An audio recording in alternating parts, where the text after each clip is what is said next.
Hey friends, I'm back today with another Flashback Friday, and I'm really excited to be talking about this palette because I think that it is a substitution for something else from a brand that is just not a good brand.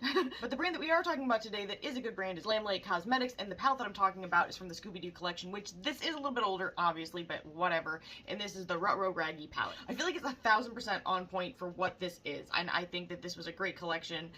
I like the whole thing. I don't think they did a single thing that was bad with it. So this is what it looks like when you get it up close. Very cute. When you open it up, this is what the inside looks like, and this is the color story. Okay, so to begin with, I was very excited about the color story.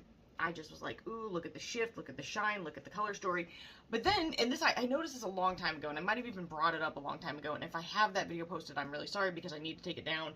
There's a brand called Shroud Cosmetics, and they're complete assholes. They have been selling to people with no intention of actually, you know, fulfilling the orders, and I had no idea. I did a video on one of their palettes that I had had sitting around for a little bit, and not a little bit, but I hadn't used it. It was just hanging out, and I was very disheartened to hear that from so many people that I had even done that video. So to anybody that watched that, I am very sorry. I will not be like sharing anything from them again because I just find that to be disgusting. The palette that I'm comparing it to is from that brand, and these are so very similar in color story and finish that I feel like if you had previously supported Baddie Bean, or maybe it's called something else, she might be called something else at this point, I don't know, and Shroud, this would be a very suitable alternative. It's not 100% the same, but it is definitely in the same family. It's in the same realm. So there's very similar shades, like a few ways across here, and I definitely think that if you obviously don't want to support this brand because you're not going to get shit from them, don't do that. Pick this one up if you still can. You can pick it up used on Mercari. Do it that way. I don't know if they still have it for sale. If they have it for sale, get it from them. If not, definitely check Mercari. I love Mercari. They have everything. I don't love their buyer's fee. Sorry, this is a total different video and it's starting to go into a rant. If you're ever shopping on my Mercari and you want to save yourself the fees, holler at your girl and I will happily sell it to you off of there so you can save that money. So anyway, this is the color story. I really like it. I feel like the quality is fantastic, especially for the price. I love what they've done with the collection. I think the Glamlite does some really great collaborations with different things that are from childhood and just in general. And while I think a lot of them look kind of similar to each other in the long run, I think that's just what's going to happen with makeup. You can only release so many colors unless you are really like branching out into your finishes, which some brands are definitely doing, and I'm excited about that, but I can't buy anything. That's just not going to be the case for a lot of the brands, but I really enjoy this. I think I'm going to keep it, but will hold my thoughts to the very end. I'm going to do some swatches for you guys. I'm going to do some looks for you guys, and I'll tell you whether or not I'm going to keep this or sell this or declutter this or throw it into the garbage. It's not going in the garbage. That was a lie. I don't know why I even said that. Why, that was just silly. All right, so let's dive on into some swatches. I'm going to start with this shade right here. There are no names, so I'm just going to go do-do-do-do-do-do. I know that make a lot of sense. I feel like it was just a sound thing. Sound bite. There we go. As normal, my skin is unlotioned, unprimed. It's very dry. And this is normal lighting. There's no special effects at all. So just starting with this first. Oh, and December. Okay. Sammy. She's on one, but I don't know why. This is like a deep gray toned purple with blue. The next shade I'm going to do is the one right above it. Ooh, that's pretty. Glamlite does a great job, though. They are definitely a forever favorite of mine. I like their formula. Like, for instance, their mattes are very dry and powdery, which you wouldn't think, like, somebody with dry skin would like as much, but I just feel like that they... Please excuse December in the background. I feel like I feel that they blend really well together. Now, their shades like this, the shimmery ones, are all have a little bit of an oily base, but I also like that because I've got dry eyes. This is a beautiful purple with gray and a little bit of blue. It's literally the exact same color as this, but with like silver shimmery particles to it. Picture it metallic. I'm so sorry. This was the worst description I've ever given. I'm going to swatch this one next. Ooh, that's beautiful. I did a bad job. Yeah? Well, come here. Come here, babe. What do you do? Yeah, it's okay. It's okay, baby. What do you need? What do you need? What are you doing? That's kind of like a periwinkle blue. Just gonna swatch the one that's right above it. which looks similar to the first one, but this definitely has more of a purple and blue to it. So I know in the pan they can look extremely similar, but they are less similar in real life.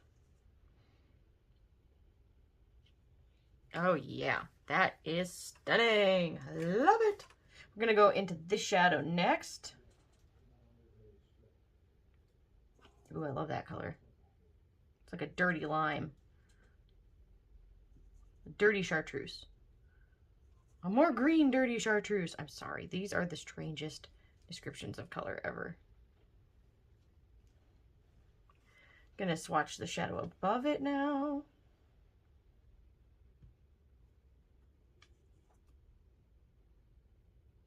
Hey buddy, you wake up from your nap? My cat is behind me sleeping and he just woke up briefly from his nap.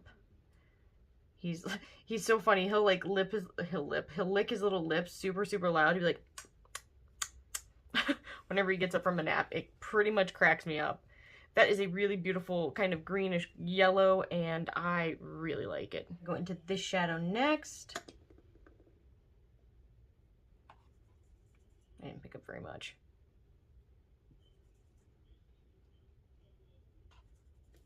This is definitely like a turquoise color, teal.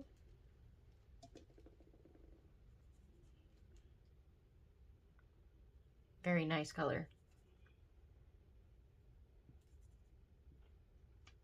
I really like this color story. It reminds me a lot of They Who Shall Not Be Named on my channel again, now that I know that they've been screwing over customers.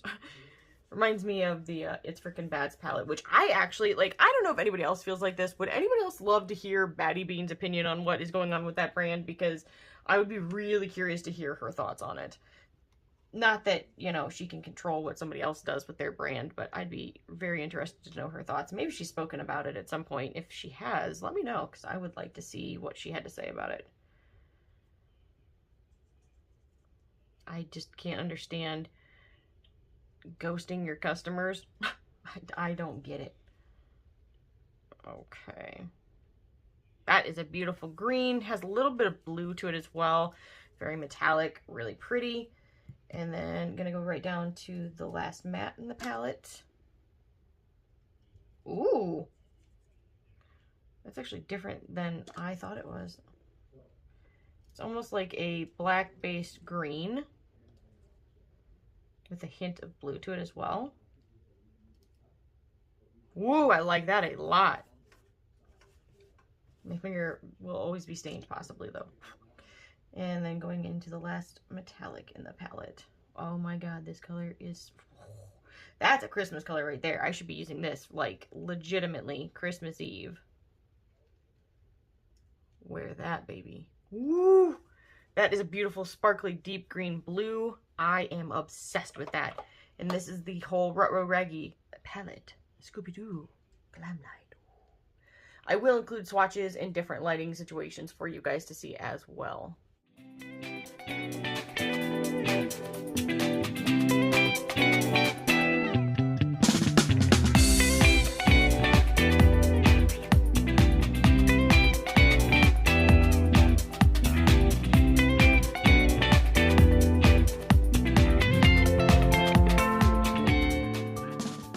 Okay, so the first thing that I'm doing here is I'm taking that green shade, that matte green shade, and I'm putting it on the first 2/3 of my eyelid, just in the crease and slightly above.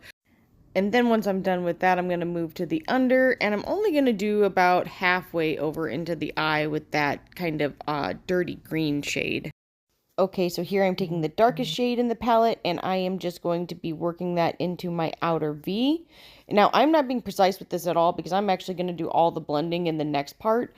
Just doing that same motion on the other side. A little bit more blending on that one, just because shape-wise, I have an easier time on my other side than that one. Now I'm just using that same color down below. I am doing about half of my under eye area with it. Now I am actually going back in with that green shade, and I am just kind of blotting it between the two and mixing it a little bit so that I can marry both of those shades together. Sounding.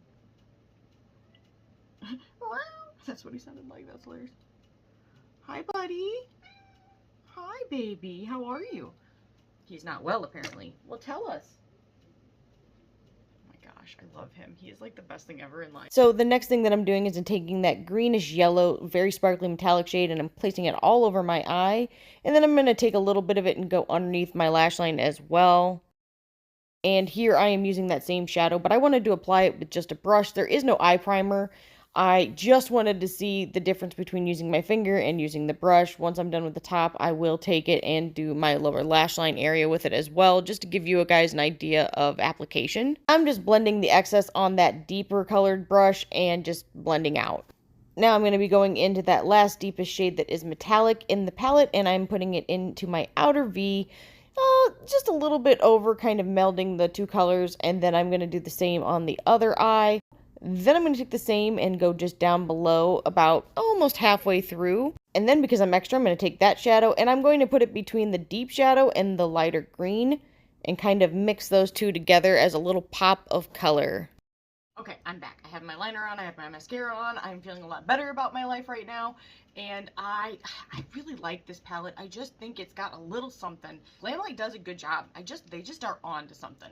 Now I'm going to be taking this turquoise shade and I'm going to be putting it in about 2/3 of the top of my eye area. I'm going to be putting it into my crease and definitely above. It's definitely pulling more light blue than true turquoise in my opinion. It's like a light blue with a hint of green. I'm just copying the same motion on my under eye area, just doing about halfway on each side. So now I'm going to be mixing both that cornflower blue and that deeper blue together, and I'm going to be placing it into my crease and slightly above. And because I didn't really think it had enough impact, I went ahead and took it to the end of my eye area. And I'm just focusing on really getting that nice and smoothly blended out so that I can add the next color. And then I'm going to be going into that deepest matte shade, and I'm going to be putting it into my outer V, the very furthest corner, and I am just trying to blend that very, very well. After I'm done up top, I will just be moving down to the bottom to do my lower lash line, just about to the halfway point. Now I'm finally going to be using the exciting shades, which are the multi-chromes and the shifty metallics. I am obsessed with this shadow. It went on so well. This is just me using it with my finger to kind of press it into the the eye area. And I'm running it down below my lash line as well. And you can see here that I'm just applying this with a brush. There is no primer or eyeshadow base when I'm doing this side. But it does take a little bit longer to build up, though you do get to be more precise while you're doing it, and the same goes for the under lash line area. I don't think it's quite as impactful when put on that way. Switch to that last shade, and that is the multi-chrome that is, well, maybe it's not a multi, it's more like a duochrome, and it is the deepest one that's inside of the palette, but I went ahead and put it in the corners of both of my eyes and down below. I'm back. I have my eyeliner on, I have my mascara reapplied, and I put on a little bit of gloss, and I'm feeling a lot better about the way everything is looking.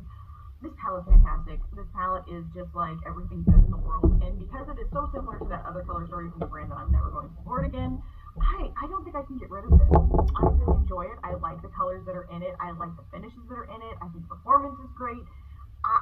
It's not going anywhere. Scooby-Doo, where are you? You're in my drawer. That's where you are, and that's where you're going to stay. So for me, this Flashback Friday has just proven that I love Glamlite, and I love this palette. I love the color story. I'll show you it one more time as we say goodbye to it for a little while. Goodbye! And I'm sorry it took me so long to finish getting this video out. Honestly, I would like to get back into Flashback Fridays. Hopefully it will happen sooner rather than later. It's just going to depend on the health and well-being of everybody in my family and myself. I hope that everybody else is staying safe and healthy and having a great holiday season, and I will see you guys in the next one. Bye!